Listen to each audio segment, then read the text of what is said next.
What's up, YouTube? On this episode of Coddiwomple Overland, we continue making our way into Utah and run into a pretty big problem. We don't need a destination, let's go where the river's taking us.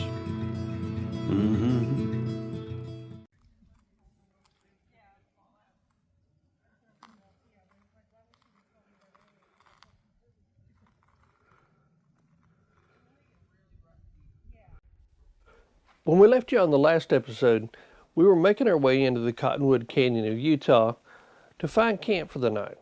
We found an awesome place to set up camp for the night.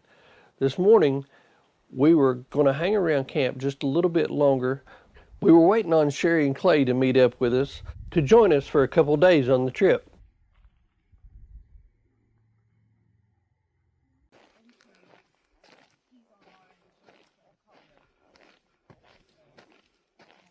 Once we got everybody together, it was time to head north through the incredible Cottonwood Canyon.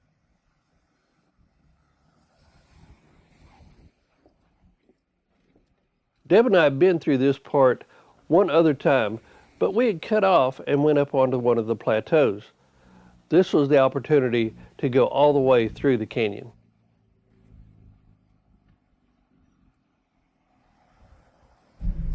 Well, good morning, campers.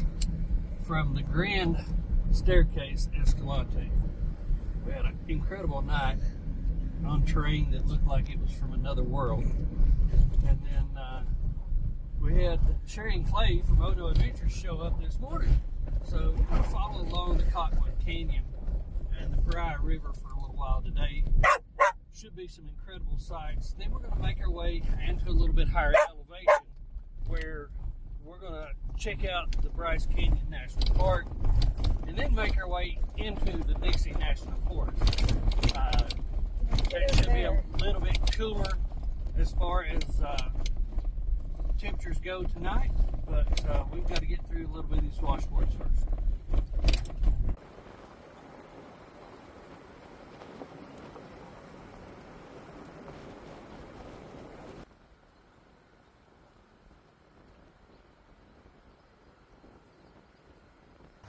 The Cottonwood Canyon Road is 47 miles of pretty tame road, but what it lacks in technical difficulty definitely makes up in scenic value.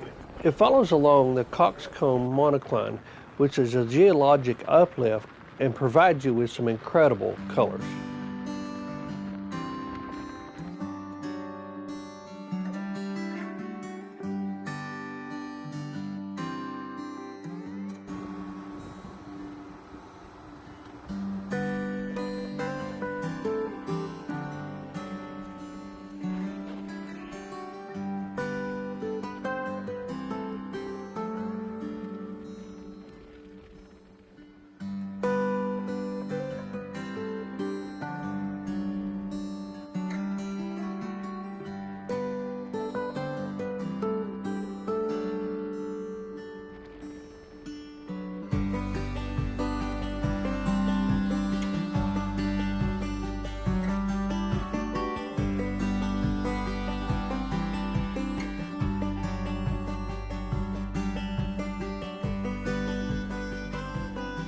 As beautiful as the drive was through here, we had to stop and just take a short hike through the Cottonwood Narrows. Canyon's the prettiest one.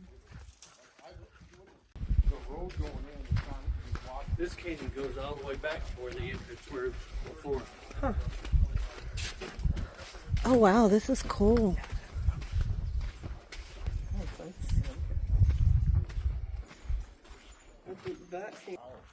What are you doing? Marking everything? Hi. This is really cool down here. That's just like that old boy, remember he visited the Hoover Dam, he took that public on top of that and everything? Yep, blew it.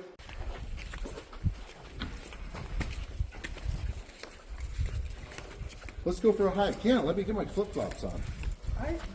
Everybody's got flip-flops on. I know.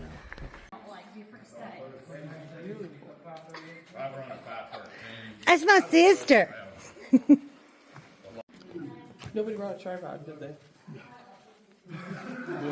We'll read something. Right here's the good stuff. Yeah, it is. She looked at me, she starts laughing.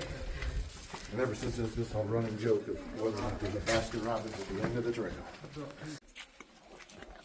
Come on, let me get a picture of you. Yep. Come on. Enough of this crap. This is great. I love Step right up. Step Oh, step. See if you could.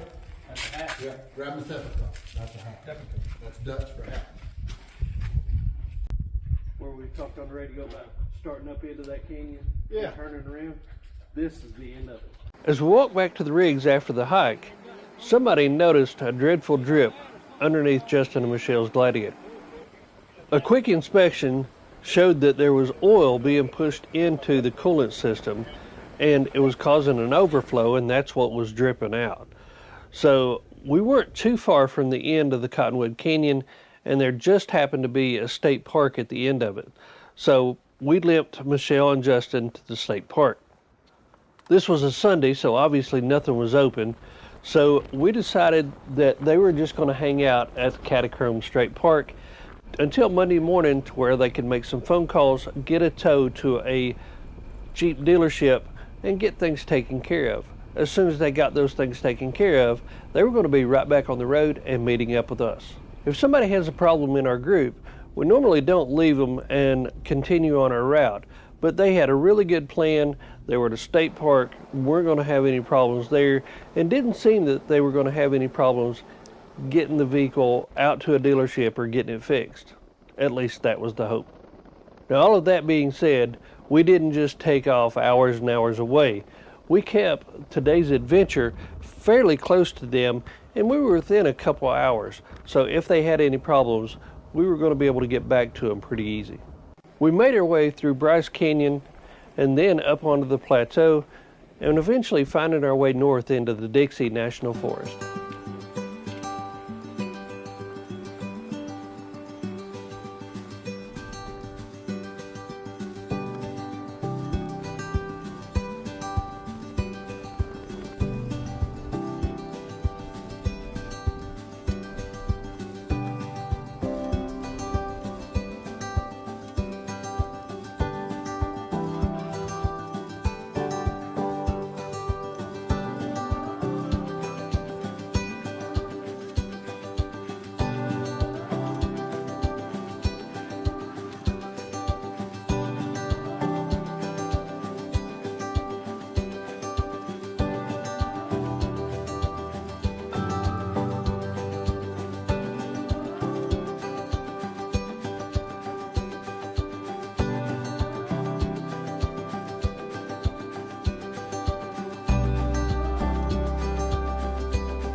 Made our way into the Escalante Mountains and found ourselves up on top of the Table Cliff Plateau.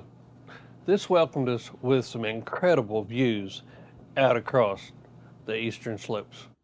This would have been a perfect campsite, but being over 10,000 feet, we wanted to try to find something a little bit lower. Only problem was we weren't done climbing. We were now making our way on up to the Barney Plateau.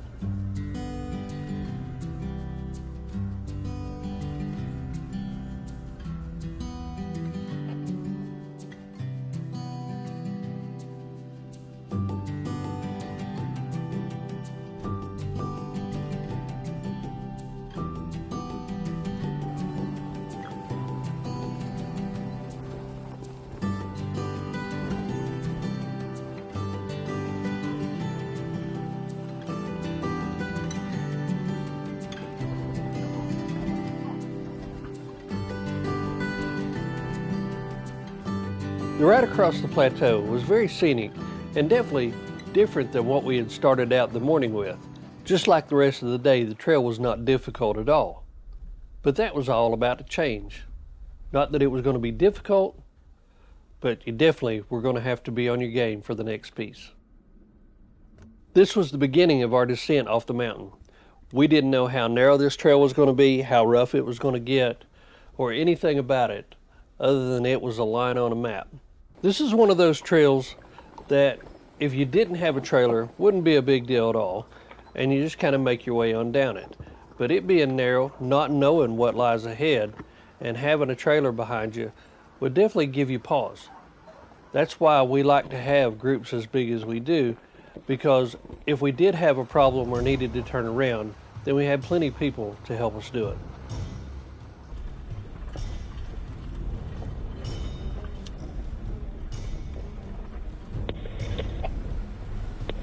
Now we're talking, buddy.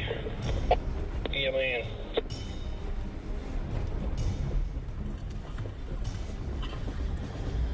Trailer will roll right over that inside rock with no problem.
We made it down that section of the mountain without any problems at all.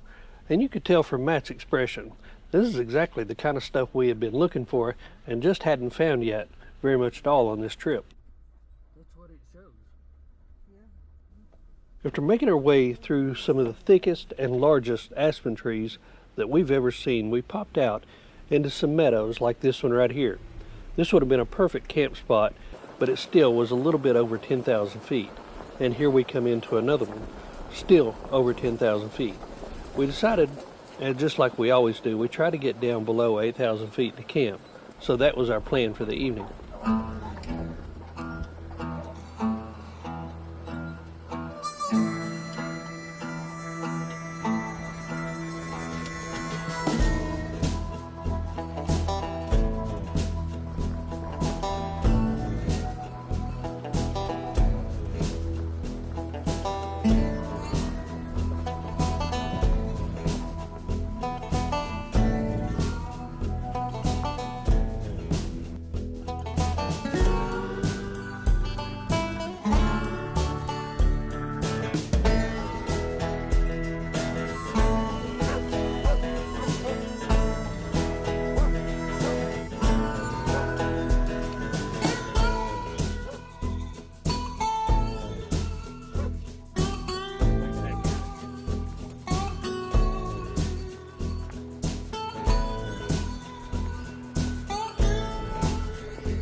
The campsite that we had found for the night was not the great picturesque campsites that we have found over the last few days, but it was an old homestead, it was flat, and kept us pretty well protected.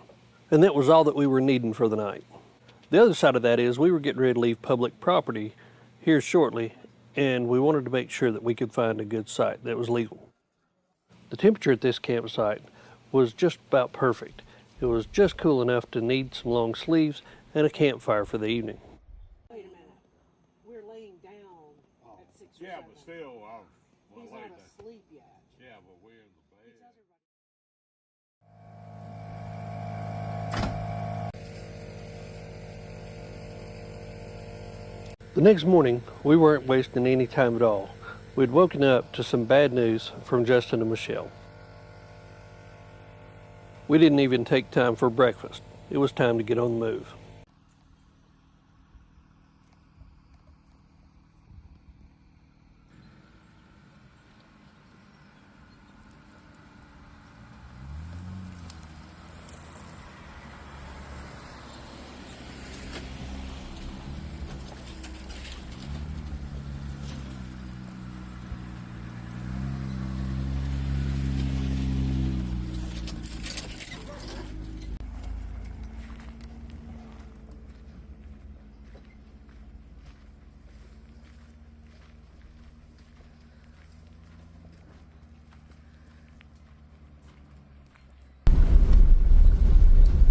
Good morning, campers, from the beautiful Dixie National Forest in Utah.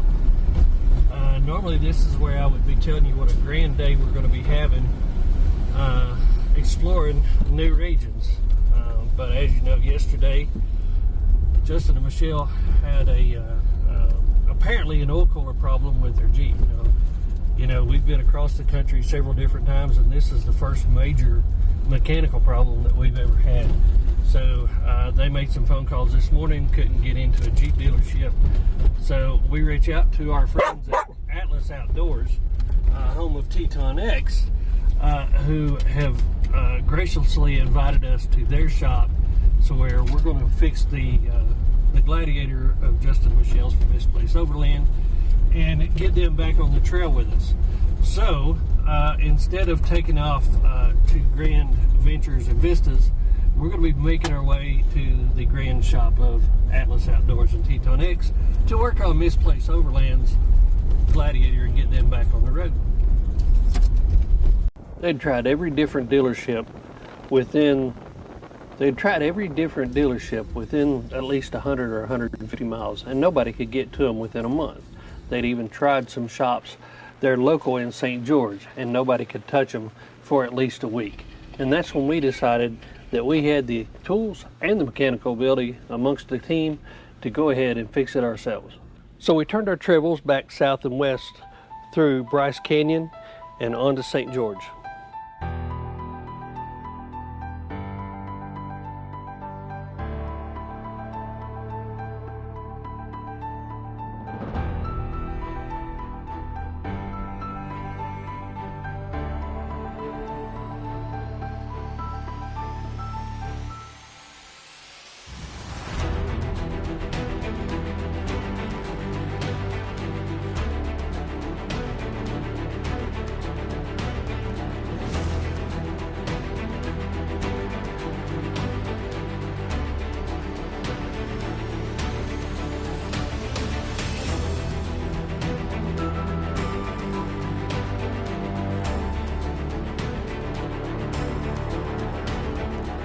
As we were making our way from the mountains, Justin and Michelle were making their way from Catacomb State Park. They got in a tow truck to bring their Gladiator to the shop. We did find a vehicle repair shop that was really close, and we took it over there just to have a final diagnosis made on it. After that, we broke into it and started to repair. Oh, I got to ask you ladies, do you guys know any Jeep mechanics at all? Any Jeep mechanics in the house? Do you guys know any of them? He's already standing over there, huh? Teddy's sweating. He got up underneath that thing. He's a Jeep mechanic. I ever did see one. He's got enough tools, he can tear this thing down on the trail and put it back together in 24 hours. Can't you?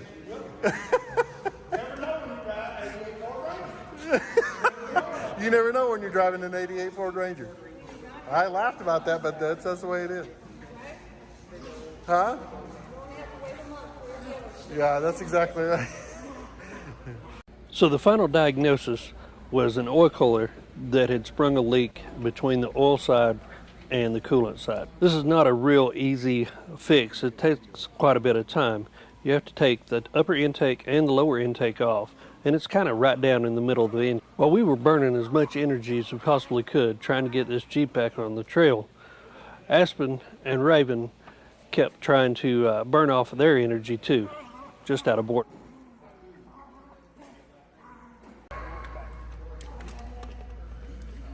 So you can pull it out.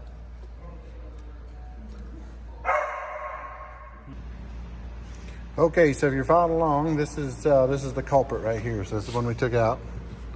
This is one we're going to put in. Now I know they have an upgraded one that's a complete cast aluminum piece here. And I don't want to throw Jeep under the bus, but I'm going to, because this is the second Pinstar that I've had, and I've had to replace this little guy. Now the first time it broke and it was leaking on the outside and it leaked down the back side of the engine. This time it's broke somewhere on the inside because it's dumping all the oil and everything in the inside of the engine into the coolant. So it's certainly a tremendous design flaw, even though I know that they sell thousands of Jeeps that don't have issues with this. But this is my second 3.6 Pinstar, and this is 60,000 miles, and we're replacing this. And if I remember correctly, in my 2014, it was right around 60, 70,000 miles I had to be replaced. So, yeah, I'm hoping this second one's better than the first one.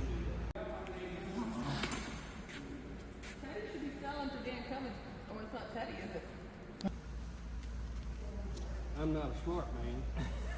I'm not a smart man. Huh? What do you have? 1988 Ford Ranger. It's got a new fiberglass topper that protects my tent underneath. And it's got the new Napa shocks. Now what about And I upgraded from the 245 to the 285 75 R14s. And a ride Peterbilt seat. And it's got a Peterbilt seat in it. the question is, can you keep up with Bill? Nobody can keep up with Bill. I was following him and I was tied to him and I couldn't keep up with him. At 10:30 at night, the Jeep was back on its own power, and we were on our way back to Cottonwood State Park. Now that's where Justin and Michelle had left their camper. Deb and I followed them while the others stayed here at Atlas. We made it back to Cottonwood about 1:30 in the morning with no problems at all. We went ahead and set up camp for the night, and the plan was to meet everybody else in the morning and reset this adventure. You never know when you're going to have problems on the trail, but having people who can problem solve together and fix a problem is invaluable. Until next time, see ya.